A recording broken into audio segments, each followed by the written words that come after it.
സ്വാഗതം എല്ലാ പ്രേക്ഷകർക്കും ന്യൂസ് അറ്റ് 9ലേക്ക്. ഇതുവരെയുള്ള വാർത്തകൾ നമുക്ക് വിശദമായി നോക്കാം. കെ ജയകുമാർ തിരുവിതാംകൂർ ദേവസ്വം ബോർഡ് പ്രസിഡന്റായേക്കും. സിപിഎമ്മിൽ ധാരണയായെന്ന് സൂചന. സ്വർണം പൂശൽ വിവാദത്തിൽ മഹസറിലും ദുരൂഹത. മുരാരി ബാബുവും സുധീഷ് കുമാറും വീണ്ടും SIT കസ്റ്റഡിയിൽ. എല്ലാവരോടൊപ്പം എല്ലാവർക്കും വേണ്ടി പ്രവർത്തിക്കുന്ന ഒരു പാർട്ടിയാണ്. അതാണ് സത്യം. കൂടെ ഉണ്ടാവും ഞങ്ങൾ.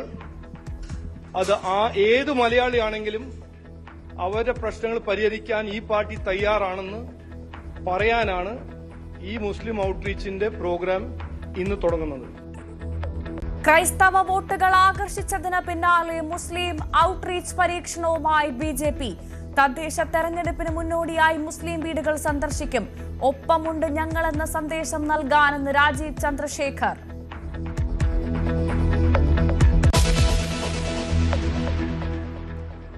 ദേശീയ സുരക്ഷയിലും ആണവ പരീക്ഷണത്തിലും ഇന്ത്യയെ സമ്മർദ്ദത്തിലാക്കാൻ മറ്റൊരു രാജ്യത്തിനും കഴിയില്ലെന്ന് പ്രതിരോധ മന്ത്രി. ഓപ്പറേഷൻ സിന്ദൂർ അവസാനിപ്പിച്ചത് ലക്ഷ്യം പൂർത്തീകരിച്ചിട്ടെന്നും പ്രതിരോധ മന്ത്രി ന്യൂസ് 18നോട്. ऑपरेशन सिंदूर हमारा समाप्त नहीं हुआ है, हाल फिलहाल ही स्थगित. വന്ദേ മാതരത്തിന്റെ 150ാം വാർഷികം വിപുലമായി ആഘോഷിച്ച് രാജ്യം. പ്രത്യേക നാണയവും സ്റ്റാമ്പും പുറത്തിറക്കി പ്രധാനമന്ത്രി.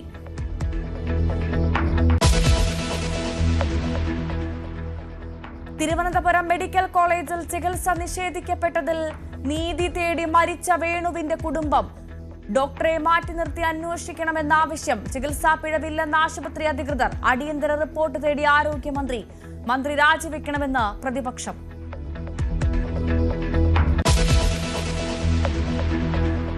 കേരള സർവകലാശാലയിലെ ജാതി അധിക്ഷേപത്തിൽ ഡീനിനെതിരെ പരാതി. നിരന്തര വിവേചനം നേരിട്ടെന്നും ഗവേഷണ ബിരുദം നൽകരുതെന്നും ആവശ്യപ്പെട്ടെന്നും വിദ്യാർത്ഥി വിപിൻ വിജയൻ.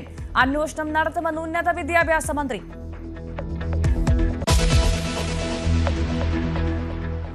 VD സതീശനെതിരെ ആഞ്ഞടിച്ചും KC വേണുഗോപാലിനെ പുകഴ്ത്തിയും Vellappally Natesan. UDF-ൽ മുഖ്യമന്ത്രിയാവാൻ യോഗ്യത KC വേണുഗോപാലിന്. പിടിമുറുക്കി നിൽക്കുന്ന വേണുഗോപാലിനായിരിക്കും ഇന്ന് സാധ്യത. വന്ന് ഇപ്പോൾ ഒരു മരപ്പെട്ടി പോലും കൂടെ ഇല്ലാത്ത പരുവത്തിലായില്ലേ. പ്രതിപക്ഷ നേതാവായതോടുകൂടി ഏതാണ്ട് അമേരിക്കൻ പ്രസിഡന്റായ രീതിയാണ് പദവിയും പ്രതാപവും പറച്ചിലും. വന്ന് വലിയ ആനയായിട്ട് വന്ന് ഇപ്പൊ കുഴിയാനയായിട്ട് കിടക്കുക. G സുധാകരനെ വിശ്വാസത്തിൽ എടുത്തില്ലെങ്കിൽ CPM-ന് ആലപ്പുഴയിൽ ദോഷം ചെയ്യുമെന്നും വെള്ളാപ്പള്ളി.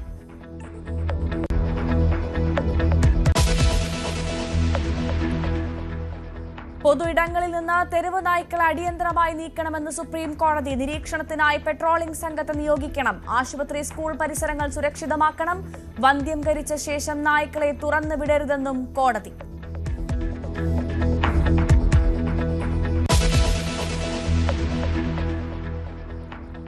രാഹുൽ മാങ്കൂട്ടത്തിനൊപ്പം വേദി പങ്കിട്ട് മന്ത്രിമാർ. രാഹുലിനെ സ്വാഗതം ചെയ്ത V ശിവൻകുട്ടി. MP രാജേഷും വേദിയിൽ. ചടങ്ങ് ബഹിഷ്കരിച്ച BJP കൗൺസിലർ. പുരാവസ്തു തട്ടിപ്പ് കേസ് പ്രതി മോൻസൺ മാവുങ്കലിന്റെ കൊച്ചിയിലെ വീട്ടിൽ മോഷണം. നിരവധി സാധനങ്ങൾ കവർന്നു. മോഷണ വിവരം പുറത്തറിഞ്ഞത് മോൻസൺ പരോളിൽ വീട്ടിലെത്തിയപ്പോൾ.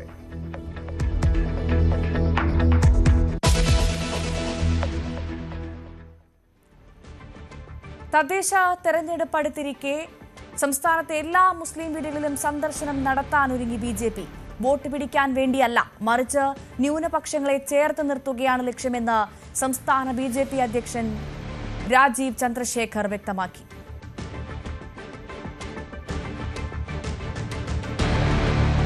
ശുദ്ധീകരിക്കാൻ K ജയകുമാർ.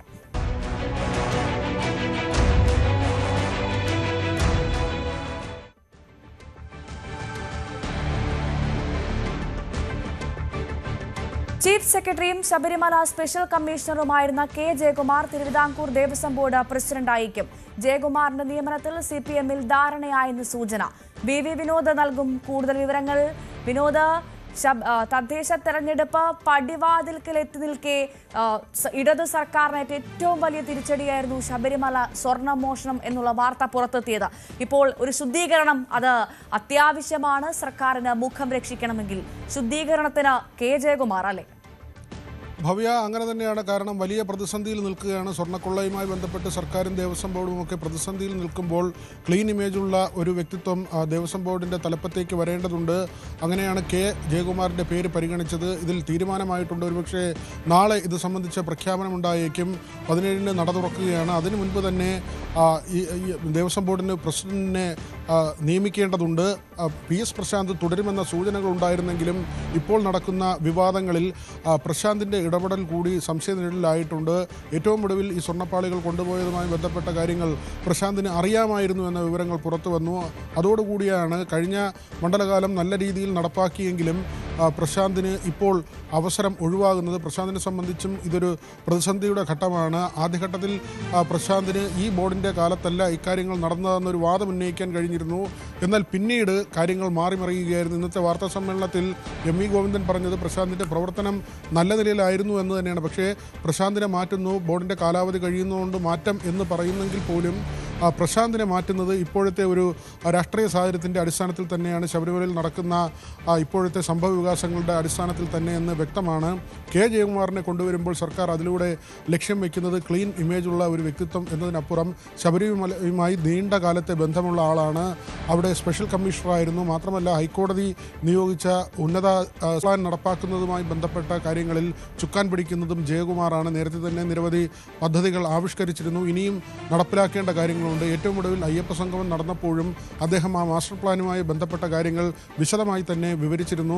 സർക്കാരുമായി ചേർന്ന് പോകുന്ന ഒരു വ്യക്തി കൂടിയാണ് അദ്ദേഹം. കാരണം അയ്യപ്പ സംഗമത്തിന് പഴയ പല IAS ഉദ്യോഗസ്ഥരും വരാതെ മാറി നിന്നപ്പോൾ ജയകുമാർ അതിൽ പങ്കെടുക്കുകയും ഒരു സെഷൻ വളരെ കാര്യമായി തന്നെ അദ്ദേഹം നടപ്പാക്കാൻ പോകുന്ന കാര്യങ്ങൾ, മാസ്റ്റർ പ്ലാനുമായി ബന്ധപ്പെട്ട കാര്യങ്ങൾ ഇതെല്ലാം തന്നെ വിവരിക്കുന്ന നിലയിലേക്ക് പോയിരുന്നു. സർക്കാരിനൊരു പ്രതിസന്ധി ഉണ്ടായപ്പോഴും ഒപ്പം നിന്ന ഒരു മുൻ ഉദ്യോഗസ്ഥനാണ്, ചീഫ് സെക്രട്ടറിയാണ്. ആ ഒരു കാര്യം കൂടി ഇവിടെ കാണണം. മാത്രമല്ല ശബരിമലയുമായി നേരത്തെ സൂചിപ്പിച്ചതുപോലെ ദീർഘകാലത്തെ പരിചയമുണ്ട്, അവിടുത്തെ പ്രവൃത്തി പരിചയമുണ്ട്. ശബരിമലയെ അത്രമാത്രം അറിയാവുന്ന വ്യക്തിത്വമാണ്. ഒരു മികച്ച ഉദ്യോഗസ്ഥനെന്ന് പേരെടുത്തിട്ടുള്ള ആളാണ് അദ്ദേഹം. ഈ സാഹിത്യരംഗത്ത് അദ്ദേഹത്തിൻ്റെ സംഭാവനകളുണ്ട്. ഈ അദ്ദേഹത്തിൻ്റെ വിശ്വാസം പരിഗണിച്ചാൽ ഏറ്റവും വലിയ ഒരു ഈശ്വരവിശ്വാസി എന്ന നിലയിൽ തന്നെയാണ് അദ്ദേഹത്തെ പരിഗണിക്കാൻ കഴിയുക. ആ നിലയിലെല്ലാം നോക്കുമ്പോൾ സർക്കാരിന് ഇപ്പോൾ പ്രതിച്ഛായ മാറ്റം ആവശ്യമെങ്കിൽ അദ്ദേഹത്തെ പോലൊരാളെ അവിടെ നിയമിക്കുക എന്നത് തന്നെയാണ്, പ്രത്യേകിച്ച് ഈ തിരഞ്ഞെടുപ്പ് സമയത്ത്. ഭവ്യ, തീർച്ചയായും അത് തന്നെയാണ്. എന്തായാലും കെ ജയകുമാർ തിരുവിതാംകൂർ ദേവസ്വം ബോർഡ് പ്രസിഡന്റാകും. ഔദ്യോഗിക പ്രഖ്യാപനം അത് നാളെ ഉണ്ടാകും. അപ്പോഴും ശബരിമലയിലെ ദുരൂഹത ഒഴിയുന്നില്ല. അടിമുടി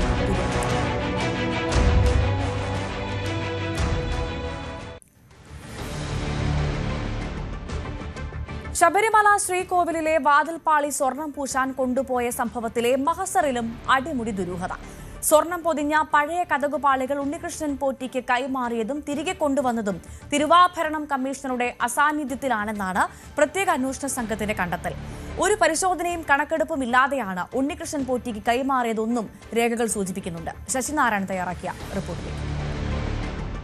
സ്വർണ്ണപ്പാളി കവർച്ചയിൽ അടിമുടി ദുരൂഹതയാണ് ഈ അന്വേഷണ സംഘം കണ്ടെത്തിയിരിക്കുന്നത്. നിലവിൽ എക്സിക്യൂട്ടീവ് ഓഫീസറായിരുന്ന സുധീഷ് കുമാറിൻ്റെ കാലത്താണ് 2019 ഈ വാതിലുകളുടെ സ്വർണ്ണം പൂശിന് വേണ്ടി ഉണ്ണികൃഷ്ണൻ പോറ്റിയുടെ കൈവശം കൊടുത്തുവിടുന്നത്. അന്ന് മഹസറിൽ രേഖപ്പെടുത്താതെയാണ് ഇത് പോയിട്ടുള്ളതെന്നാണ് വ്യക്തമാകുന്നത്.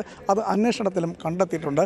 യാതൊരു പരിശോധനയുമില്ലാതെ, അതായത് തിരുവാഭരണ കമ്മീഷണറായി ഇപ്പോൾ അറസ്റ്റിലായിരിക്കുന്ന കേസ് ബൈജുവിൻ്റെ അസാന്നിധ്യത്തിലാണ് ഇത്തരം നടപടിക്രമങ്ങൾ സന്നിധാനത്ത് നടന്നത്. എന്തായാലും ഈ ദ്വാരപാലകരുടെ സ്വർണം ഒപ്പം കൊണ്ടുപോകുന്ന സമയത്തൊന്നും ഇത്തരത്തിൽ മഹസറിലോ രജിസ്റ്ററിലോ രേഖപ്പെടുത്തിയിട്ടില്ല. പിന്നീട് തിരികെ കൊണ്ടുവരുമ്പോഴും ഇത്തരം കാര്യങ്ങൾ മഹസറിൽ രേഖപ്പെടുത്തിയിട്ടില്ല എന്നുള്ളതാണ് നമുക്ക് മനസ്സിലാക്കാൻ കഴിയുന്നത്. എന്തായാലും സുധീഷ് കുമാർ അന്നുണ്ടായിരുന്ന മുരാരി ബാബുവിനെയാണ് ഈ സ്വർണ്ണപ്പാളി പൂശി തിരികെ കൊണ്ടുവരുമ്പോൾ, ഉണ്ണികൃഷ്ണൻ പോറ്റി കൊണ്ടുവരുമ്പോൾ ഈ തിരികെ ഏൽപ്പിക്കുന്നത്. എന്തായാലും അത്തരത്തിൽ ഒരു ദുരൂഹത ഈ മഹസറിലും രജിസ്റ്ററിലുമെല്ലാം ഉണ്ടെന്നാണ് അന്വേഷണ സംഘം കണ്ടെത്തിയിരിക്കുന്നത്. വലിയ ഒരു അന്വേഷണം ഇത് സംബന്ധിച്ച് ഉണ്ടാകണം എന്ന് കൂടി ഇപ്പോൾ നിലവിലത്തെ സാഹചര്യത്തിൽ കോടതിയുടെ പരാമർശം കൂടി ഉണ്ടായിട്ടുണ്ട്. നിലവിൽ ഉണ്ണികൃഷ്ണൻ പോറ്റി ഈ സുധീഷ് കുമാറിനെതിരെയും അതുപോലെ തന്നെ മുരാരി ബാബുവിനെതിരെയും മൊഴി അന്വേഷണ സംഘം നൽകിയിട്ടുണ്ട്. അതുകൊണ്ട് തന്നെ 3 പേരെയും, ഉണ്ണികൃഷ്ണൻ പോറ്റിയെയും സുധീഷ് കുമാറിനെയും ഒപ്പം മുരാരി ബാബുവിനെയും ഒപ്പം വരുത്തി ചോദ്യം ചെയ്യുക എന്നുള്ളതാണ് അന്വേഷണ സംഘം തീരുമാനിച്ചിട്ടുള്ളത്. അതിനായി സന്നിധാനത്ത് 3 പേരെയും എത്തിച്ച് എന്തായാലും കസ്റ്റഡിയിൽ കിട്ടുമ്പോൾ ഇപ്പോൾ റാന്നിയിൽ കോടതിയിൽ അവരെ എത്തിച്ചിട്ടുണ്ട്. അതിനുശേഷം കസ്റ്റഡിയിൽ കിട്ടുകയാണെങ്കിൽ ഈ 3 പേരെ ഒന്നിച്ചുകൊണ്ട് സന്നിധാനത്ത് കൊണ്ടുപോയതിനു ശേഷം ഇത്തരത്തിൽ ഒരു വിശദമായ പരിശോധനയും തെളിവെടുപ്പും നടത്തും എന്നുള്ള കാര്യത്തിൽ തർക്കമില്ല. എന്തായാലും അത് വരും ദിവസങ്ങളിൽ ഉണ്ടായിരിക്കും. ഈ മാസം 10-ാം തീയതിയോടുകൂടി ഉണ്ണികൃഷ്ണൻ പൊറ്റിയുടെ കസ്റ്റഡി കാലാവധി അവസാനിക്കും. അതിനു മുമ്പായി തന്നെ മണ്ഡലകാലം ആരംഭിക്കുന്നതിന് മുമ്പ് തന്നെ 3 പേരെയും സന്നിധാനത്ത് എത്തിച്ച് തെളിവെടുപ്പ് നടത്താനാണ് അന്വേഷണ സംഘത്തിൻ്റെ തീരുമാനം. നിലവിൽ കോടതിയുടെ ഒരു നിർദ്ദേശം കൂടിയുണ്ട്. കാരണം ആദ്യഘട്ടത്തിൽ തന്നെ 2019 വിജയമല്യ സ്വർണ്ണം പൂശി നൽകിയ ഈ സ്വർണ്ണപ്പാളി അത് ചെമ്പ് പാളി എന്ന് രേഖപ്പെടുത്തിയാണ് ഈ ഉണ്ണികൃഷ്ണൻ പോറ്റിക്ക് കൈമാറുന്നത്. തിരികെ കൊണ്ടുവരുമ്പോൾ അത് സ്വർണ്ണപ്പാളി എന്ന് ആണ് രേഖപ്പെടുത്തിയിരിക്കുന്നത്. ആ തിരികെ കൊണ്ടുവരുന്ന സമയത്തും ഈ തിരുവാഭരണ കമ്മീഷണർ ഇപ്പോൾ അറസ്റ്റിലായിരിക്കുന്ന KS ബൈജുവിൻ്റെ സാന്നിധ്യമില്ലാതെയാണ് ഇത് സ്വീകരിക്കുന്നത്. എന്തായാലും അത്തരത്തിൽ വലിയ ക്രമക്കേടുകൾ ഈ സ്വർണ്ണ കവർച്ചയുമായി ബന്ധപ്പെട്ടുണ്ടായിട്ടുണ്ട്. അതിൻ്റെ വിശദമായ അന്വേഷണങ്ങൾ നടത്തിയെങ്കിൽ മാത്രമേ ഇത് കൃത്യമായി ഏത് തരത്തിലാണ് ഈ തട്ടിപ്പ് നടന്നത് അല്ലെങ്കിൽ സ്വർണം കവർച്ച നടത്തി എന്നുള്ള കാര്യങ്ങളെ കണ്ടെത്താൻ കഴിയുള്ളൂ. അത് അന്വേഷണ സംഘം വരും ദിവസങ്ങളിൽ നടത്താനാണ് തീരുമാനം.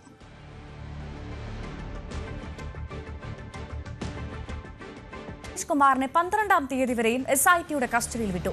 വരും ദിവസങ്ങളിൽ ഉണ്ണികൃഷ്ണൻ പോറ്റിയെയും മറ്റു പ്രതികളെയും സന്നിധാനത്തെത്തിച്ച് തെളിവെടുക്കും. ഡാൻ കുര്യന്റെ റിപ്പോർട്ടിലേക്ക്.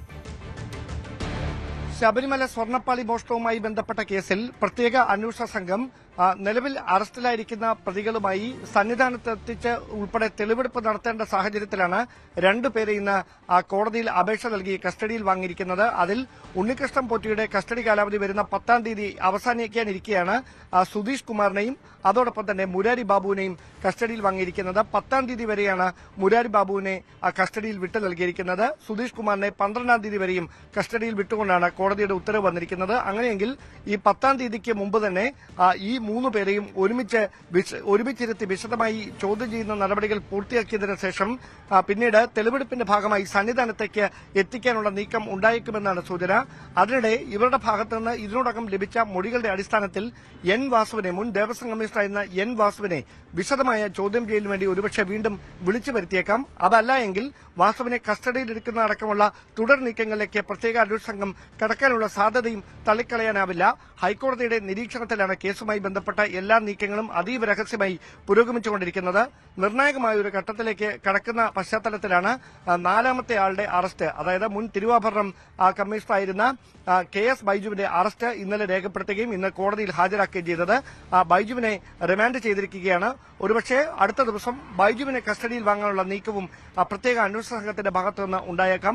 അതിനിടെ തലോടുന്ന സമീപനമാണ് അന്വേഷണ ഉദ്യോഗസ്ഥരുടെ ഭാഗത്തുനിന്ന് ഈ കുറ്റാരോപിതർക്കെതിരെ ഉണ്ടാകുന്നതെന്ന ആക്ഷേപം ഉന്നയിച്ചുകൊണ്ട് പ്രതിപക്ഷവും രംഗത്തെത്തിയിട്ടുണ്ട്.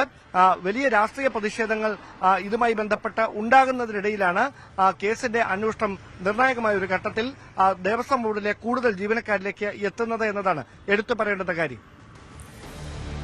ശബരിമല സ്വർണ്ണ കവർച്ചയിൽ ഹൈക്കോടതിയുടേത് ഗുരുതരമായ ആശങ്കയെന്ന് പ്രതിപക്ഷ നേതാവ് VD സതീശൻ. ഉണ്ണികൃഷ്ണൻ പോറ്റിയെക്കുറിച്ച് ഹൈക്കോടതി സംശയം പ്രകടിപ്പിച്ചിട്ടുണ്ട്. ദേവസ്വം പ്രസിഡന്റിനെയും അംഗങ്ങളെയും ഇപ്പോഴും സംരക്ഷിക്കുകയാണ്. ദേവസ്വം ബോർഡിന് കുട പിടിച്ചു കൊടുത്തത് മന്ത്രി BN വാസവനാണ്.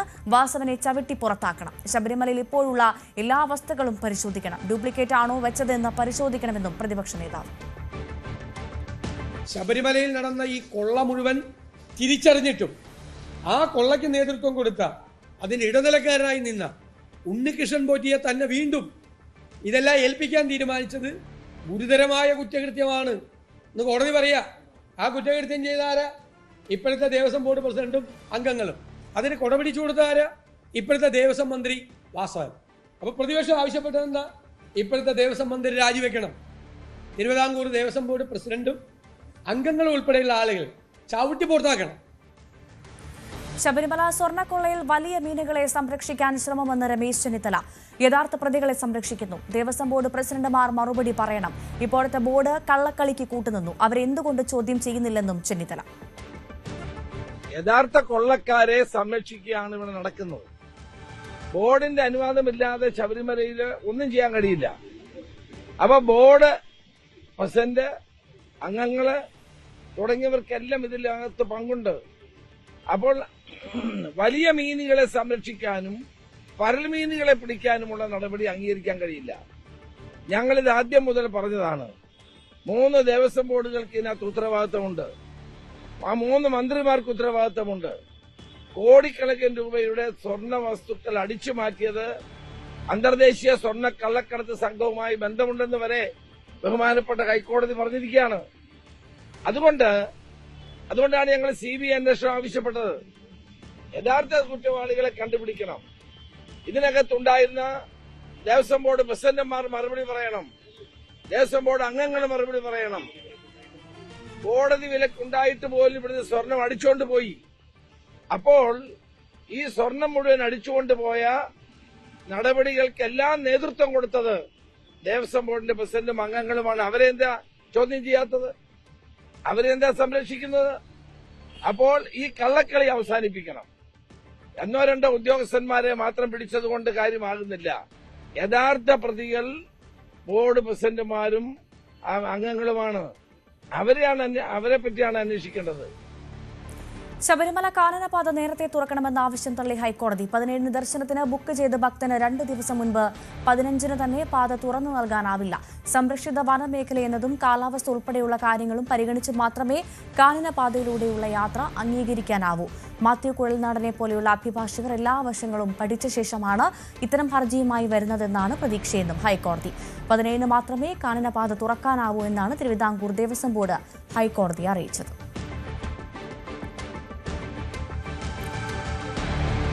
ശബരിമല മണ്ഡല മകരവിളക്ക് ഡ്യൂട്ടിക്കുള്ള സ്പെഷ്യൽ ഓഫീസർമാരുടെ പട്ടികയിൽ ആരോപണ വിധേയരായ ഉദ്യോഗസ്ഥരും സന്നിധാനത്തും പമ്പയിലും SO-മാരായി നിയോഗിക്കപ്പെട്ടവരിലാണ് ആരോപണ വിധേയരുള്ളത്. മണ്ഡലകാലത്തിന്റെ തുടക്കത്തിൽ പമ്പയിൽ SO ആയി നിയോഗിച്ചിരുന്ന അങ്കിത് അശോകിനെയാണ് അദ്ദേഹത്തിനെതിരെയാണ് ഇപ്പോൾ ആരോപണമുള്ളത്. തൃശൂർ പൂരം അലങ്കോലപ്പെട്ട വിഷയത്തിലെ ആരോപണ വിധേയനാണ് അദ്ദേഹം. പൂരത്തിന് അങ്കിത് അശോകൻ കയർത്ത് സംസാരിക്കുന്ന വീഡിയോ പുറത്തു വന്നിരുന്നു.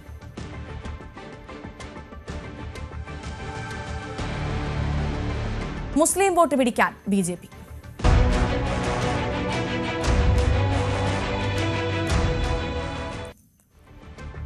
തദ്ദേശ തെരഞ്ഞെടുപ്പ് അടുത്തതോടെ സംസ്ഥാനത്തെ എല്ലാ മുസ്ലിം വീടുകളിലും സന്ദർശനം നടത്താനൊരുങ്ങി BJP. വോട്ട് പിടിക്കാൻ വേണ്ടിയല്ല, മറിച്ച് ന്യൂനപക്ഷങ്ങളെ ചേർത്ത് നിർത്തുകയാണ് ലക്ഷ്യമെന്ന് സംസ്ഥാന BJP അധ്യക്ഷൻ രാജീവ് ചന്ദ്രശേഖർ വ്യക്തമാക്കി. BJP സംസ്ഥാന വൈസ് പ്രസിഡന്റ് ഡോക്ടർ അബ്ദുൽ സലാമിന്റെ നേതൃത്വത്തിലാണ് മുസ്ലിം ഔട്ട്റീച്ച് ആരംഭിക്കുന്നതെന്നും രാജീവ് ചന്ദ്രശേഖർ.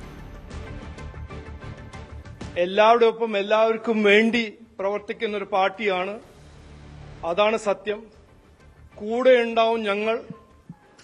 അത് ഏത് മലയാളിയാണെങ്കിലും അവരുടെ പ്രശ്നങ്ങൾ പരിഹരിക്കാൻ ഈ പാർട്ടി തയ്യാറാണെന്ന് പറയാനാണ് ഈ മുസ്ലിം ഔട്ട്റീച്ചിന്റെ പ്രോഗ്രാം ഇന്ന് തുടങ്ങുന്നത്. സിൻസിയറായിട്ട് ഞങ്ങൾ എല്ലാ വീട്ടിലും പോവും. ഈ ടീം എല്ലാ മുസ്ലിം കമ്മ്യൂണിറ്റീനെ കാണും. ഞങ്ങളുടെ കാഴ്ചപ്പാട് BJP ചെയ്യാൻ ആഗ്രഹിക്കുന്ന, BJP സൃഷ്ടിക്കാൻ ആഗ്രഹിക്കുന്ന ഒരു വികസിത കേരളം, അത് എല്ലാവർക്കും വേണ്ടിയാണ്. എല്ലാവരുടെ ഒപ്പം ഞങ്ങൾ ചെയ്യാൻ ആണ് ഞങ്ങളുടെ താല്പര്യം എന്ന് ഞങ്ങൾ മുമ്പോട്ട് കൃത്യമായി പറയും. മനു ഭരത് ചേരുന്നു വിവരങ്ങളുമായി. മനു, ക്രൈസ്തവ ഔട്ട്റീച്ചിന് ശേഷം ഇനി മുസ്ലിം ഔട്ട്റീച്ച് അല്ലേ? തദ്ദേശ തെരഞ്ഞെടുപ്പിന് മുന്നോടിയായി അത്തരമൊരു നീക്കത്തിന് BJP തയ്യാറെടുക്കുകയാണ്. മുസ്ലിം വിഭാഗത്തിനിടയിലുള്ള ചില ആശയക്കുഴപ്പങ്ങളിലെ പാർട്ടിയെക്കുറിച്ചുള്ള ധാരണകളൊക്കെ തിരുത്തുന്നതിന് വേണ്ടി ആണ് ഈ ശ്രമം എന്ന് രാജീവ് ചന്ദ്രശേഖർ പറയുന്നു. അദ്ദേഹം ആരോപിക്കുന്നത് BJPയെക്കുറിച്ച് മുസ്ലിം വിഭാഗത്തിനിടയിൽ മറ്റു മുന്നണികൾ വലിയ വിഷം കുത്തിവെച്ചിരിക്കുന്നു. അപ്പോൾ അതൊക്കെ മാറ്റി അവരുമായി സൗഹൃദത്തിലേർപ്പെടുക, വികസനത്തിൻ്റെ ഒരു രൂപരേഖ അവർക്ക് നൽകുക, അതിനാണ് BJP മുൻഗണന നൽകുന്നത്, വികസനത്തിനാണ് എന്ന കാര്യം അവരെ ധരിപ്പിക്കുക. ഇതൊക്കെയാണ് ഈ സന്ദർശനത്തിൻ്റെ ഒരു ലക്ഷ്യമായി പ്രധാനമായി കാണുന്നത്. അതോടൊപ്പം തന്നെ ഇതിൽ BJPയുടെ സംസ്ഥാന വൈസ് പ്രസിഡന്റും കാലിക്കറ്റ് യൂണിവേഴ്സിറ്റിയുടെ മുൻ വൈസ് ചാൻസലറുമായ ഡോക്ടർ അബ്ദുൽ സലാമിനെയാണ് ഇതിൻ്റെ ഒരു ഏകോപനത്തിനായി ചുമതലപ്പെടുന്നത്. അദ്ദേഹത്തിൻ്റെ നേതൃത്വത്തിലായിരിക്കും ഈ പരിപാടികൾ നടക്കുക. അതോടൊപ്പം AP അബ്ദുള്ളക്കുട്ടിയെ പോലുള്ള നേതാക്കളും ഈ വികസന കാര്യങ്ങൾ ആളുകളെ ധരിപ്പിക്കുന്നതിൽ, വിശദീകരിക്കുന്നതിലൊക്കെ മുൻപന്തിയിൽ നിൽക്കും. അത്തരത്തിൽ ഇനി എല്ലാവരെയും ഉൾക്കൊണ്ടുകൊണ്ട് മുന്നോട്ട് പോകുക എന്നാണ് BJP നിലപാടെന്നും നേരത്തെ പ്രധാനമന്ത്രി തന്നെ ഉയർത്തിയിട്ടുള്ള സബ്കെ സാത്ത്, സബ്കെ വികാസ്, സബ്കാ വിശ്വാസ്, സബ്കാ പ്രയാസ് എന്നൊക്കെയുള്ള ഈ മുദ്രാവാക്യങ്ങൾ അവരിലേക്ക് എത്തിക്കുക, അവരുടെ ഒരു വിശ്വാസം ആർജിക്കാനുള്ള പരമാവധി ശ്രമം നടത്തുക. അങ്ങനെ BJP എല്ലാ മതവിഭാഗങ്ങളെയും ഉൾക്കൊള്ളുന്ന ഒരു പാർട്ടിയാണ് എന്ന തരത്തിലുള്ളൊരു ചിത്രം കാഴ്ചവെക്കുന്നതിനുള്ളൊരു ശ്രമമാണ് രാജീവ് ചന്ദ്രശേഖറിൻ്റെ ഭാഗത്ത് നടക്കുന്നത്. ഏതായാലും അതിന് പലയിടങ്ങളിൽ നിന്നും വലിയ പിന്തുണ പാർട്ടി പ്രവർത്തകർക്കിടയിൽ നിന്ന് ലഭിക്കുന്നു. പക്ഷേ ഇത് എത്ര കണ്ട് പ്രതിപക്ഷവും കക്ഷികളും അതുപോലെ ഭരണകക്ഷികളുമൊക്കെ എത്ര കണ്ട് ഇതിനെ ഉൾക്കൊള്ളും എന്നതിൽ സംശയം എപ്പോഴും ഉണ്ട്. അവരെല്ലാം സംശയത്തോടെ നോക്കുമ്പോഴും BJP തികഞ്ഞ ആത്മവിശ്വാസത്തിലാണ്. ഈ പദ്ധതി ന്യൂനപക്ഷ വിഭാഗത്തെ പാർട്ടിയുമായി കൂടുതൽ അടുപ്പിക്കും എന്നൊരു പ്രതീക്ഷയാണ് അവർ വെച്ച് പുലർത്തുന്നത്. ശരി, മനു ഭരത്താണ് വിവരങ്ങൾ നൽകിയത്. മറ്റു വാർത്തകളിലേക്ക് എത്താം ഇടവേളയ്ക്ക് ശേഷം.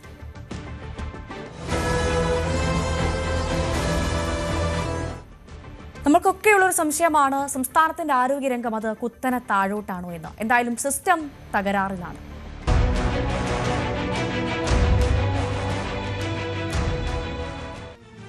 തിരുവനന്തപുരം മെഡിക്കൽ കോളേജ് ആശുപത്രിയിൽ ചികിത്സ ലഭിക്കാതെ കൊല്ലം പന്മന സ്വദേശി മരിച്ചെന്ന കുടുംബത്തിന്റെ പരാതിയിൽ പ്രതിഷേധം ശക്തം. കൃത്യസമയത്ത് മരുന്ന് നൽകിയില്ലെന്നും ഡോക്ടർ എത്താൻ വൈകിയെന്നും മരിച്ച വേണുവിന്റെ ഭാര്യ സിന്ധു ആരോപിച്ചു. ഡോക്ടറെ മാറ്റി നിർത്തി അന്വേഷിക്കണമെന്നാണ് കുടുംബത്തിന്റെ ആവശ്യം.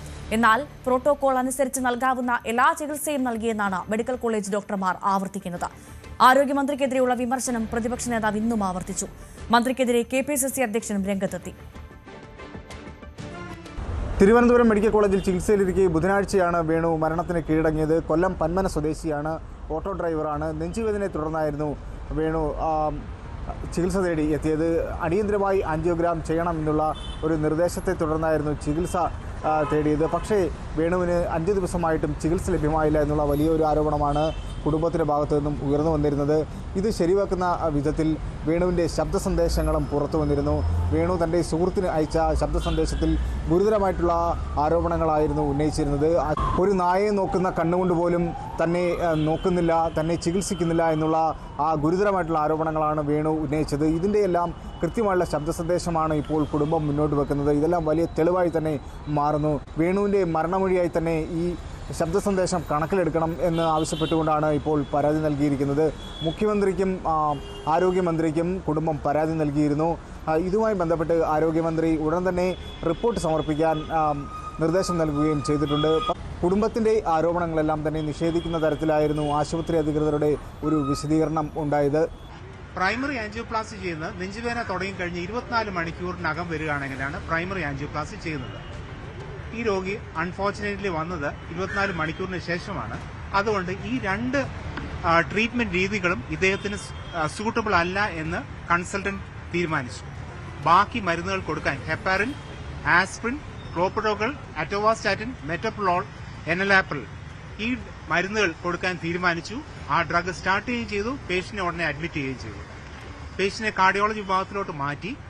പേഷ്യന്റ് ഇംപ്രൂവ് ചെയ്ത് വരികയായിരുന്നു. അൺഫോർച്ചുനേറ്റ്ലി 5-ാം തീയതി വൈകിട്ട് ഹാർട്ട് ഫെയിലിയർ എന്ന് പറഞ്ഞാൽ ഒരു നോൺ കോംപ്ലിക്കേഷനാണ് ഹാർട്ട് അറ്റാക്കിന്റെ. ഹാർട്ട് ഫെയിലിയർ വന്നു. പേഷ്യന്റ് വെന്റിലേറ്റർ ആക്കി. പേഷ്യന്റ് മരിച്ചു. സംഭവവുമായി ബന്ധപ്പെട്ട് വലിയ രീതിയിലുള്ള പ്രതിഷേധങ്ങൾക്കാണ് വേദിയാകുന്നത്. യൂത്ത് കോൺഗ്രസിന്റെ നേതൃത്വത്തിൽ വലിയ രീതിയിലുള്ള പ്രതിഷേധങ്ങൾ നടന്നിരുന്നു. പ്രതിഷേധക്കാർ ആരോഗ്യമന്ത്രി വീണ ജോർജിന്റെ ഫ്ലെക്സിലേക്ക് കരിയോയിൽ പ്രയോഗം വരെ നടത്തിയിരുന്നു. വലിയ രീതിയിലുള്ള പ്രതിഷേധങ്ങൾക്കാണ് കഴിഞ്ഞ ദിവസങ്ങളിലെല്ലാം വേദിയായത്. സംഭവവുമായി ബന്ധപ്പെട്ട് മുതിർന്ന കോൺഗ്രസ് നേതാക്കളടക്കം വേണുവിൻ്റെ വീട് സന്ദർശിക്കുന്ന സാഹചര്യമാണ് ഉള്ളത്. ഇന്നും രമേശ് ചെന്നിത്തല അടക്കം സ്ഥലത്തെത്തിയിരുന്നു. ഗുരുതരമായിട്ടുള്ള ആരോപണങ്ങൾ ഉന്നയിക്കുകയും ചെയ്തു. ആരോഗ്യമന്ത്രി രാജിവെക്കണമെന്ന് പ്രതിപക്ഷ നേതാവും ആവശ്യപ്പെട്ടിട്ടുണ്ട്.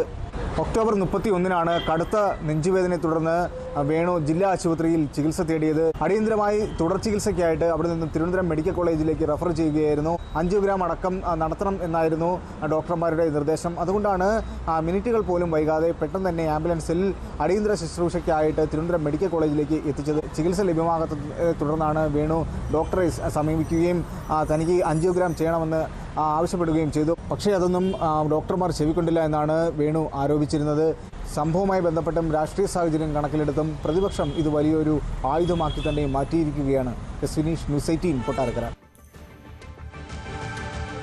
തിരുവനന്തപുരം മെഡിക്കൽ കോളേജിൽ ചികിത്സ കിട്ടാതെ രോഗി മരിച്ചത് ആരോഗ്യമേഖലയുടെ സിസ്റ്റം തകരാറിന്റെ ഏറ്റവും ഒടുവിലത്തെ സംഭവമെന്ന് പ്രതിപക്ഷ നേതാവ് വി ഡി സതീശൻ.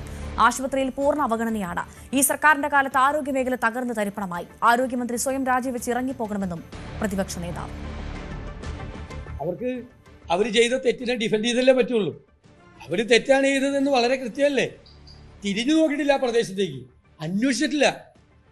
നമ്മൾ ഹാർട്ട് അറ്റാക്ക് ആയിട്ട് വന്ന് ആശുപത്രി പോയി കിടന്നു കഴിഞ്ഞാൽ അങ്ങനെയാണ് ആശുപത്രി ചെയ്യുന്നത്.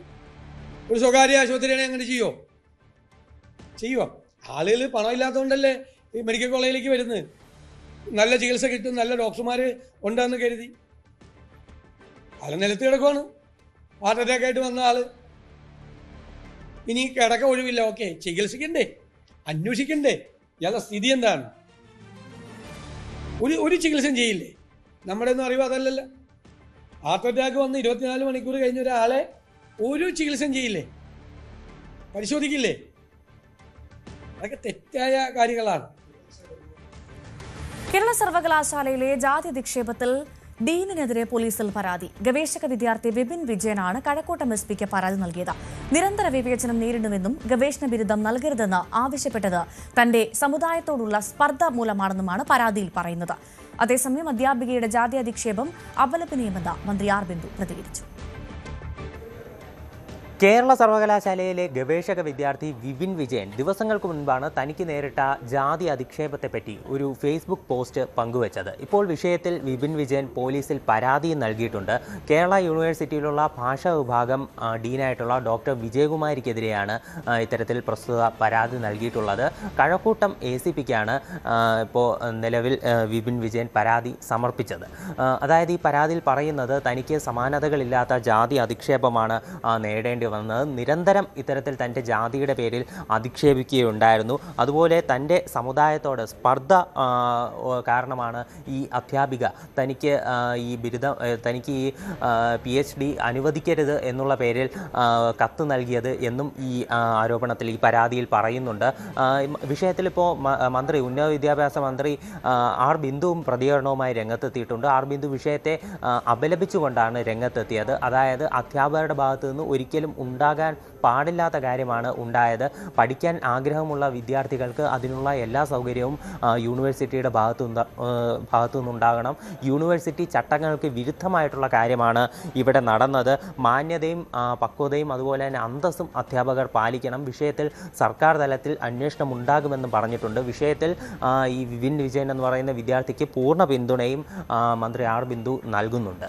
എക്സ്പെർട്ടുകൾ പങ്കെടുക്കുന്ന വേദിയിൽ ഓപ്പൺ ഡിഫൻസിൽ പങ്കെടുത്ത് അത് വിജയകരമായി പൂർത്തീകരിച്ച ഒരു വിദ്യാർത്ഥിക്ക് ആ ഭാഷ അറിയില്ല എന്ന് ആ കുട്ടിയുടെ MPhil ഡിസർട്ടേഷൻ സാക്ഷ്യപ്പെടുത്തിയ അധ്യാപിക തന്നെ പറയുന്നത് വളരെ അപലപനീയമായ കാര്യമാണ്. അതൊക്കെ തന്നെ സർവകലാശാല മുന്നോട്ട് വയ്ക്കുന്ന നിബന്ധനകൾക്കും ചട്ടങ്ങൾക്കും ഒക്കെ വിരുദ്ധമായിട്ടുള്ള ഒരു സംഭവമായി തന്നെ കാണുകയാണ്. വിപിൻ വിജയന് സംസ്കൃതം അറിയില്ല എന്നുള്ള പേരിലാണ് ഇയാൾക്ക് PhD അനുവദിക്കരുതെന്ന് പറഞ്ഞിട്ട് VCക്ക് ഈ ഡീൻ ഡോക്ടർ വിജയകുമാരി കത്ത് നൽകിയത്.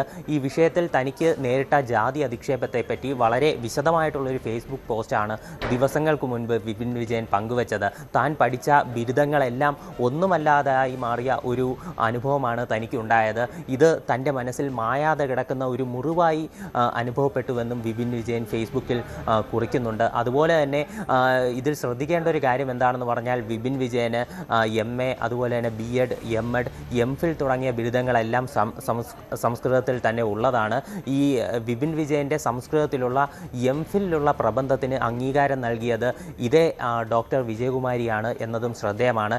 ഇതേ വിജയകുമാരി തന്നെയാണ് PhDക്ക് വേണ്ടി പ്രബന്ധം സമർപ്പിച്ചപ്പോൾ എതിർപ്പുമായി രംഗത്തെത്തിയിട്ടുള്ളത്. വിഷയത്തിൽ സർവകലാശാല VCയും അന്വേഷണം പ്രഖ്യാപിച്ചിരുന്നു. കേരള സർവകലാശാലയിലെ ജാതി അധിക്ഷേപം എന്ന പരാതിയിൽ പ്രതികരിച്ച MB ഗോവിന്ദൻ പുരോഗമനാശയങ്ങളെ പിന്തള്ളാനുള്ള നീക്കങ്ങളെ ജാഗ്രതയോടെ കാണണം. കേരളത്തെ സനാതന ധർമ്മത്തിന്റെ ഭാഗമാക്കാനുള്ള തീവ്രമായ ഇടപെടൽ നടക്കുന്നുണ്ട്. അതിന്റെ ഭാഗമാണ് സംഘപരിവാർ സർവകലാശാലയിലേക്ക് കടന്നുകയറാൻ ശ്രമിക്കുന്നതെന്നും ഗോവിന്ദൻ. ചാതുർവർണ്ണ വ്യവസ്ഥയിലേക്ക് തിരിച്ചു പോകണം.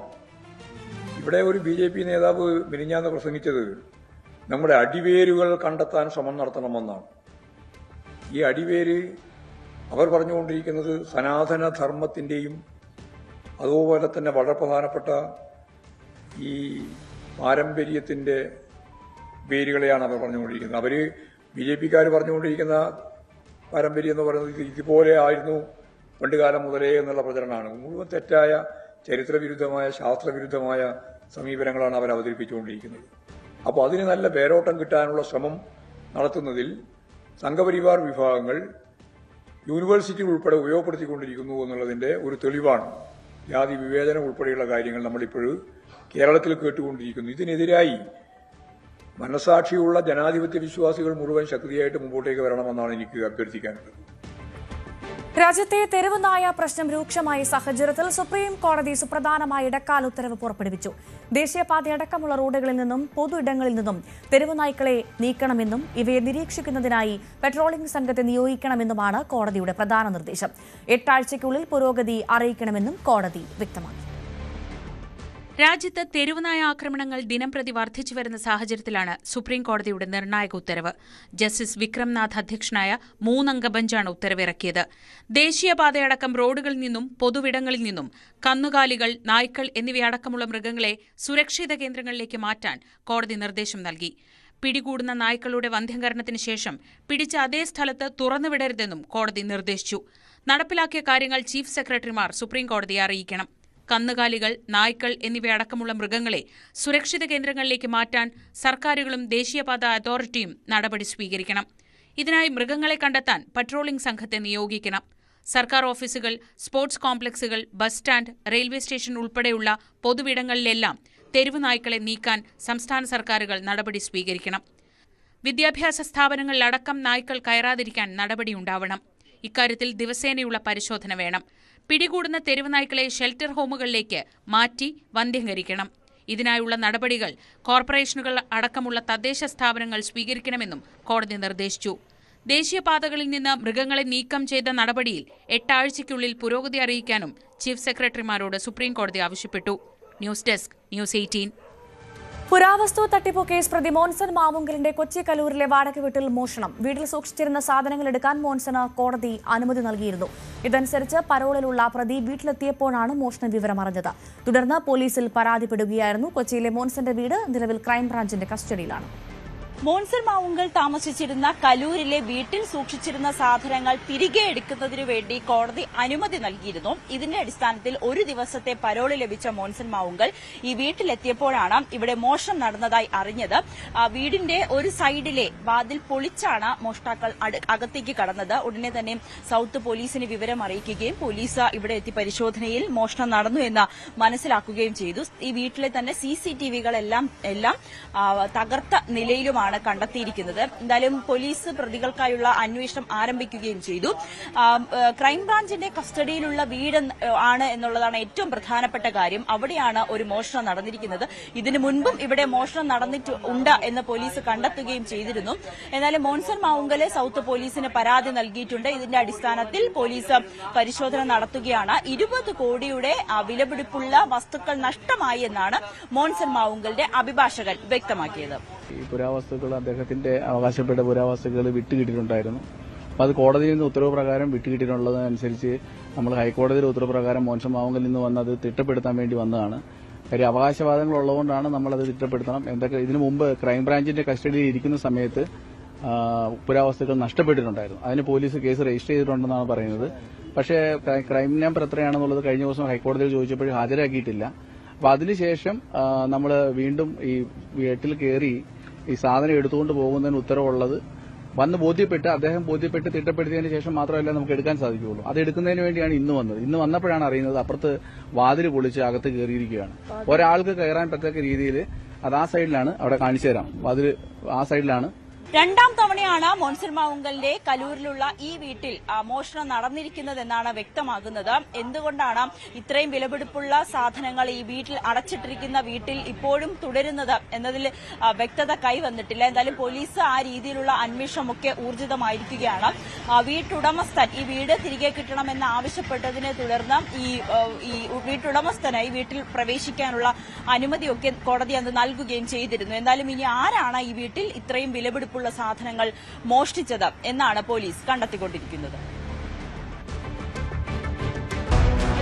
വിധായകർ പ്രതികളായ ഹൈബ്രിഡ് കഞ്ചാവ് കേസിൽ എക്സൈസ് കുറ്റപത്രം സമർപ്പിച്ചു. എറണാകുളം 1-ാം ക്ലാസ് ജുഡീഷ്യൽ മജിസ്ട്രേറ്റ് കോടതിയിലാണ് കുറ്റപത്രം സമർപ്പിച്ചത്. ആജ്ഞാരവീന്ദ്രന്റെ റിപ്പോർട്ട് കാണാം.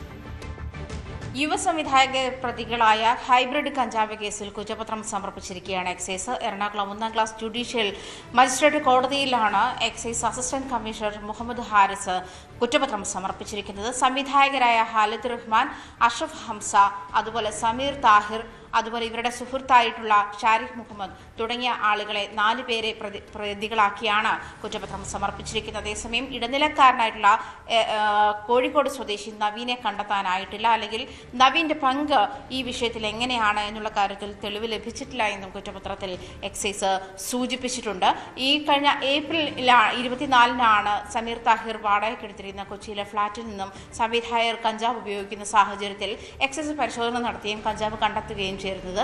ഖാലിദ് റഹ്മാനും അഷ്റഫ് ഹംസയും അതേ തുടർന്ന് അറസ്റ്റിലാവുകയും ഈ അറസ്റ്റ് രേഖപ്പെടുത്തിയ ശേഷം സ്റ്റേഷൻ ജാമ്യത്തിൽ വിട്ടയക്കുകയും ചെയ്യുന്ന സാഹചര്യം ഉണ്ടായിരുന്നു. തുടർന്ന് 6 മാസത്തിനു ശേഷമാണ് ഇപ്പോൾ കുറ്റപത്രം സമർപ്പിക്കുന്നത്. കുറ്റപത്രം സമർപ്പിക്കുമ്പോൾ ഫ്ളാറ്റിൽ ഉണ്ടായിരുന്നില്ല എങ്കിൽ പോലും സമീർ താഹിറിന്റെ അറിവോടുകൂടിയാണ് ഈ കഞ്ചാവ് ഉപയോഗിച്ചിരിക്കുന്നത് എന്നുള്ള കാര്യമാണ് എക്സൈസ് കണ്ടെത്തിയിരിക്കുന്നത്. അതുകൊണ്ട് തന്നെയാണ് സമീർ താഹിറിനെയും ഈ വിഷയത്തിൽ ഈ കേസുമായി ബന്ധപ്പെട്ട് പ്രതി ചേർത്തിരിക്കുന്നത്.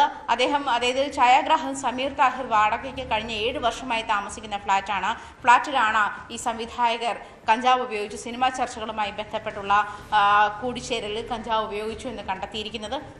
1.6 ഗ്രാം കഞ്ചാവാണ് ഇവരുടെ കയ്യിൽ നിന്നും കണ്ടെത്തിയത്. അത് ഈ പറഞ്ഞതുപോലെ 1 കിലോയിൽ താഴെയുള്ള കഞ്ചാവ് 1 വർഷം വരെ ശിക്ഷയും 10,000 രൂപ പിഴയും, അല്ലെങ്കിൽ രണ്ടും സെപ്പറേറ്റോ പ്രത്യേകമായോ ലഭിക്കാവുന്ന ശിക്ഷയാണ്. എന്തായാലും കുറ്റപത്രം കോടതിയിൽ സമർപ്പിച്ചിട്ടുണ്ട്. ഈ കേസ് കഞ്ചാവ് കണ്ടെത്തിയ ശേഷം 6 മാസത്തിന് ശേഷമാണ് ഇവരെ കുറ്റപത്രം സമർപ്പിക്കുന്ന സാഹചര്യം, എക്സൈസ് കുറ്റപത്രം സമർപ്പിക്കുന്ന സാഹചര്യം ഉണ്ടായത്. നടി ലക്ഷ്മി ആർ മേനോൻ പ്രതിയായ കേസ് ഹൈക്കോടതി റദ്ദാക്കി. IT ജീവനക്കാരനെ തട്ടിക്കൊണ്ടുപോയി മർദ്ദിച്ചെന്ന കേസാണ് ഹൈക്കോടതി റദ്ദാക്കിയത്.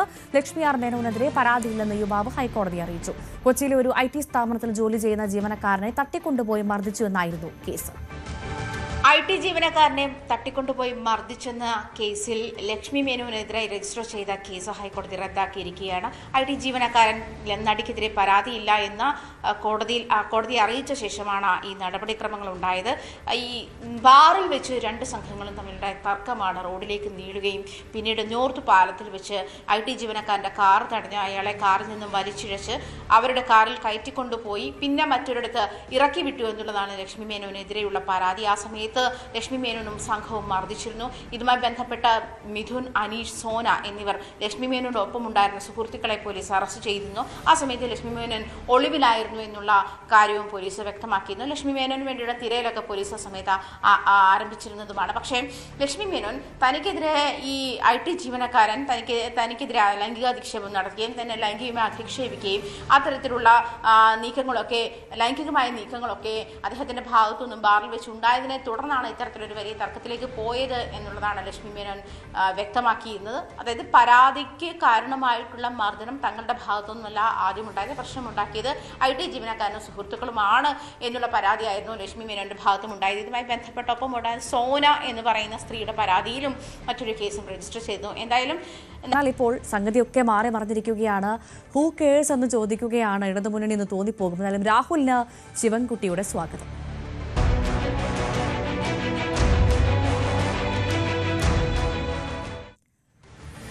രാഹുൽ മാങ്കൂട്ടത്തിൽ MLAക്ക് സ്വാഗതം പറഞ്ഞ മന്ത്രി വി ശിവൻകുട്ടി. സംസ്ഥാന സ്കൂൾ ശാസ്ത്രമേള ഉദ്ഘാടനത്തിനാണ് മന്ത്രിമാർക്കൊപ്പം രാഹുൽ മാങ്കൂട്ടത്തിൽ വേദി പങ്കിട്ടത്. മന്ത്രി MP രാജേഷും വേദിയിൽ ഉണ്ടായിരുന്നു. അതേസമയം ചടങ്ങിൽ നിന്ന് BJP കൗൺസിലർ ഇറങ്ങിപ്പോയി. കൗൺസിലർ മിനി കൃഷ്ണകുമാറാണ് രാഹുൽ എത്തിയതോടെ വേദി വിട്ടത്.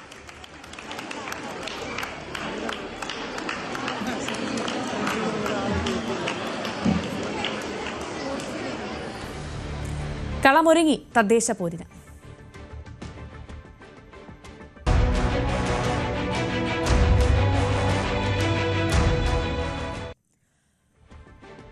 കോട്ടയം ജില്ലാ പഞ്ചായത്തിൽ സീറ്റ് ധാരണയാവാതെ LDF. കഴിഞ്ഞ തവണ മത്സരിച്ചതിനേക്കാൾ 1 സീറ്റ് കൂടുതൽ വേണമെന്ന കേരള കോൺഗ്രസ് എമ്മിന്റെ ആവശ്യം അംഗീകരിക്കാൻ CPM തയ്യാറായിട്ടില്ല. 1 സീറ്റ് കൂടുതൽ അനുവദിച്ചാൽ ജില്ലാ പഞ്ചായത്തിലേക്ക് മുന്നണിയിൽ ഏറ്റവും കൂടുതൽ മത്സരിക്കുന്നത് കേരള കോൺഗ്രസ് ആണ്. കോട്ടയം ജില്ലയിലെ ഒരുപക്ഷെ ഇടതുമുന്നണിയിലെ ഏറ്റവും വലിയ പാർട്ടി ഏതെന്ന ചോദ്യത്തിനുള്ള ഉത്തരം കൂടിയാകും ഫലത്തിൽ ഇടതുമുന്നണിയിലെ സീറ്റ് വിഭജനം എന്ന സീറ്റുകളുടെ എണ്ണം എടുത്ത് പരിശോധിച്ചാൽ എന്ന നിലയിലാണ് ചർച്ചകൾ മുന്നോട്ട് പോകുന്നത്. കഴിഞ്ഞ തെരഞ്ഞെടുപ്പിൽ 9 സീറ്റുകളിൽ വീതമാണ് കേരള കോൺഗ്രസ് എമ്മും ഒപ്പം തന്നെ CPIഎമ്മും മത്സരിച്ചത്. 4 സീറ്റുകളിൽ CPIയും മത്സരിച്ചു. അതുകൊണ്ട് തന്നെ അധികമായി വന്ന തലനാട് സീറ്റ് തങ്ങൾക്ക് വേണമെന്ന ആവശ്യം അവർ ഉന്നയിച്ചു, കേരള കോൺഗ്രസ് എം ഉന്നയിച്ചു. ബാക്കി സീറ്റുകൾ നിലനിർത്തണം, ചില സീറ്റുകളിൽ അങ്ങോട്ടും ഇങ്ങോട്ടുമുള്ള പരസ്പരമുള്ള മാറലുകൾക്ക് തയ്യാറാണ് എന്ന് അവർ പറഞ്ഞു. പക്ഷേ നിലവിലുള്ള 9 സീറ്റ് കൂടാതെ ഈ തലനാട് സീറ്റ് എന്ന ആവശ്യമാണ് മുന്നോട്ട് വെച്ചത്. പക്ഷേ CPM ഇതുവരെ അത് അംഗീകരിച്ചിട്ടില്ല. തലനാട് സീറ്റ് അവർക്കും വേണമെന്ന ആവശ്യം അവരും മുന്നോട്ട് വെച്ചിട്ടുണ്ട്. CPIയും ഒരു സീറ്റ് അധികമായി വന്ന സാഹചര്യത്തിൽ തങ്ങളാകെ 4 സീറ്റിലെ മത്സരിക്കുള്ളൂ. കഴിഞ്ഞ തവണ 4 മത്സരിച്ചതിൽ 3 ജയിച്ചവരാണ്. അതുകൊണ്ട് അധികമായുള്ള സീറ്റ് തങ്ങൾക്ക് വേണമെന്ന ആവശ്യം അവരും മുന്നോട്ട് വെച്ചിട്ടുണ്ട്. എന്തായാലും മുന്നണിയിൽ ഒരു തീരുമാനമാകാതെ നിൽക്കുന്നു എന്നുള്ളതാണ്. കോട്ടയത്തെ സംബന്ധിച്ച് കേരള കോൺഗ്രസ് എമ്മിന് ഒരു സീറ്റ് കൂടെ നൽകിയാൽ ഏറ്റവും കൂടുതൽ ജില്ലാ പഞ്ചായത്തിലേക്ക് മത്സരിക്കുന്ന പാർട്ടിയായി കേരള കോൺഗ്രസ് എം മാറും. അവിടെ 9 സീറ്റുകളിലേക്ക് CPM രണ്ടാമത്തെ പാർട്ടിയായി മാറും. ഫലത്തിൽ ഇത് അംഗീകരിക്കാൻ നിലവിൽ CPM ജില്ലാ നേതൃത്വം തയ്യാറായിട്ടില്ല എന്നുള്ളതാണ് നമുക്ക് ലഭ്യമാകുന്ന വിവരം. നാളെ ആയിരിക്കും ഇനിയൊരു ചർച്ച ഉണ്ടാകുക എന്നുള്ളതാണ് നേതൃത്വത്തിൽ നമുക്ക് മനസ്സിലാക്കാൻ സാധിക്കുന്നത്. നാളത്തോടുകൂടി ഈ പ്രശ്നത്തിനൊരു പരിഹാരമുണ്ടാകും എന്നും അവർ കരുതുന്നു. സ്വാഭാവികമായും ജില്ലയിൽ ഈ മൂപ്പിളമ തർക്കം ഒരു പരിധിവരെ നേരത്തെ CPIയുമായി ബന്ധപ്പെട്ട കേരളത്തിലെ കേരള കോൺഗ്രസിനേക്കാൾ മുന്നിൽ ഞങ്ങളാണ്, ഏറ്റവും കൂടുതൽ സമരം നയിക്കുന്ന ഞങ്ങളാണ് എന്നൊക്കെ മുൻ ജില്ലാ സെക്രട്ടറിമാരടക്കം പലതവണ ചൂണ്ടിക്കാണിച്ചിട്ടുള്ള അവരുടെ സംഘടനാ റിപ്പോർട്ടിലും ഒക്കെ ഉള്ളതാണ്. അവിടെ കേരള കോൺഗ്രസ് എമ്മിനെ ഒന്നാമത്തെ പാർട്ടിയാക്കി മാറ്റാൻ ഫലത്തിൽ CPIക്കും താല്പര്യമില്ല എന്നതാണ് നമുക്ക് മനസ്സിലാക്കാൻ കഴിയുന്നത്. എന്തായാലും നിലവിൽ ഈ ഒരു 10ാം സീറ്റിനെ ചൊല്ലിയുള്ള ഒരു തീരുമാനമാകാതെ അതൊരു തർക്കത്തിലിരിക്കുന്ന സാഹചര്യമാണ്. നാളത്തോടെ യാതൊരു പ്രശ്നങ്ങളുമില്ലാതെ ഒരു പരസ്യ പോരൊന്നും ഇല്ലാതെ ഈ പ്രശ്നം പരിഹരിക്കാൻ കഴിയുമെന്ന് തന്നെയാണ് ഇടതുമുന്നണി ജില്ലാ നേതൃത്വം വിലയിരുത്തുന്നത്. തിരുവനന്തപുരം മെട്രോ റെയിൽ പദ്ധതിയുടെ ആദ്യഘട്ട അലൈൻമെന്റിന് മുഖ്യമന്ത്രി പിണറായി വിജയൻ അംഗീകാരം നൽകി. ടെക്നോ പാർക്കിന്റെ 3 ഫേസുകൾ, വിമാനത്താവളം, Thampanoor bus stand, railway station, secretariat, medical college എന്നിവ ബന്ധിപ്പിക്കുന്ന ആദ്യഘട്ട അലൈൻമെന്റാണ് അംഗീകരിച്ചത്. കൊച്ചി മെട്രോ റെയിൽ ലിമിറ്റഡ് മുഖേനയാണ് പദ്ധതി നടപ്പിലാക്കുക. പാപ്പനംകോട് നിന്ന് ആരംഭിച്ച കിള്ളിപ്പാലം, പാളയം, ശ്രീകാര്യം, കഴക്കൂട്ടം ടെക്നോ പാർക്ക് കൊച്ചുവേളി വിമാനത്താവളം വഴി ഈഞ്ചക്കലിൽ അവസാനിക്കും. 31 കിലോമീറ്റർ ദൈർഘ്യമുള്ള പാതയിൽ 27 സ്റ്റേഷനുകൾ ഉണ്ടായിരിക്കും. തിരുവനന്തപുരം മെട്രോയുടെ മുന്നൊരുക്കത്തിന്റെ ഭാഗമായി ശ്രീകാര്യം, ഉള്ളൂർ, പട്ടം എന്നീ മേൽപ്പാലങ്ങളുടെ നിർമ്മാണ ചുമതല കൊച്ചി മെട്രോ റെയിൽ ലിമിറ്റഡിനെ ഏൽപ്പിച്ചിരുന്നു. ഇതിൽ ശ്രീകാര്യം മേൽപ്പാലത്തിന്റെ നിർമ്മാണം ദ്രുതഗതിയിൽ പുരോഗമിക്കുകയാണ്. അതിവേഗം വളരുന്ന തിരുവനന്തപുരത്തിന്റെ ഭാവി വികസനത്തിന് മെട്രോ റെയിൽ പദ്ധതി ഗതിവേഗം പകരുമെന്നാണ് സർക്കാർ വ്യക്തമാക്കുന്നത്. UDFൽ മുഖ്യമന്ത്രിയാവാൻ യോഗ്യത KC വേണുഗോപാലിനെന്ന് SNDP യോഗം ജനറൽ സെക്രട്ടറി വെള്ളാപ്പള്ളി നടേശൻ.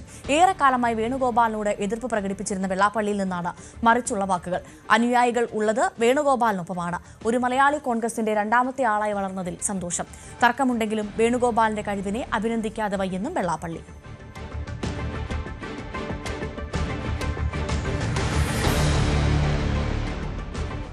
വന്ദേ മാതരം.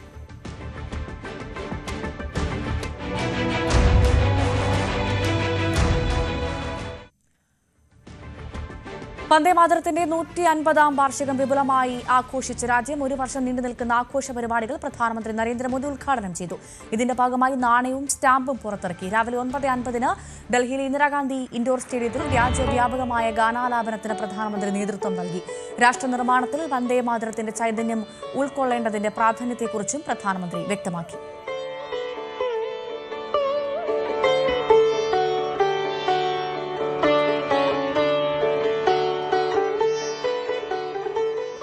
एक बार पुनः अनुरोध संस्कृति सचिव श्री विवेक अग्रवाल जी से.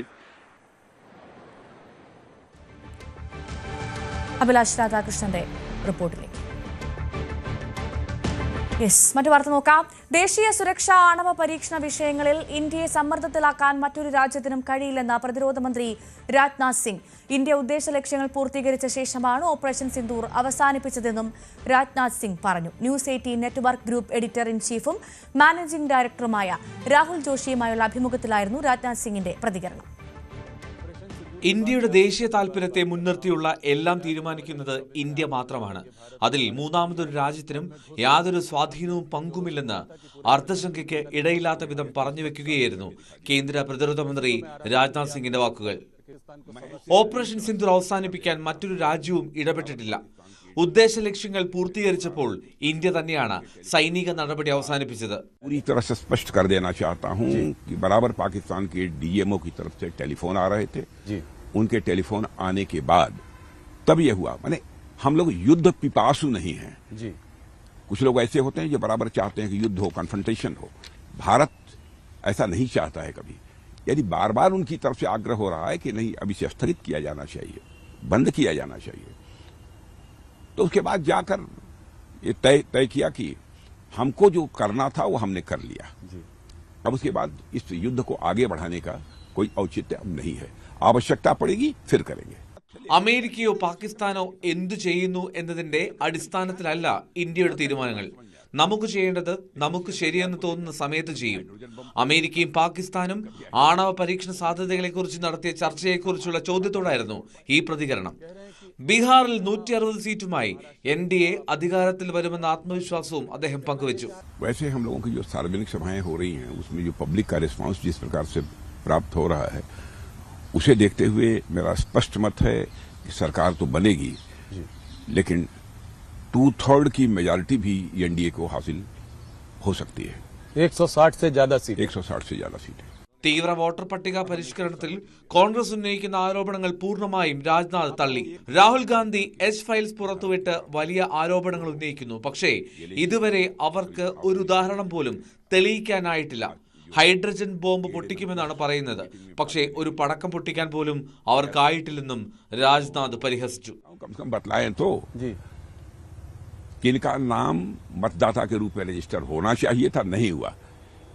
एक भी केस वो सामने नहीं ला पाए। बार बार इलेक्शन कमीशन भी अपनी तरफ से कह रहा है कि यदि आपको जो शिकायत हो वह शिकायत हमारे पास लाइए, हम उसकी जांच करने को तैयार हैं, लेकिन वह भी नहीं दे रहे हैं उनको। केवल देश की जनता को गुमराह करने के लिए कभी खड़े हो जाते हैं बहुत बड़े ब्लैक बोर्ड के सामने और जो है प्रेजेंटेशन देकर लोगों को गुमराह करने की कोशिश करते हैं। भाई तथ्य लेकर जाइए ना इलेक्शन कमीशन के सामने, इलेक्शन कमीशन उसकी जांच करेगा। न करे तो बात समझ में आती है, लेकिन उसी SIR को लेकर कभी हाइड्रोजन बम फोड़ने की बात करते हैं, कभी एटम बम फोड़ने की बात करते हैं, लेकिन एक सामान्य पटाखा भी नहीं फोड़ पाए। News desk, news 18।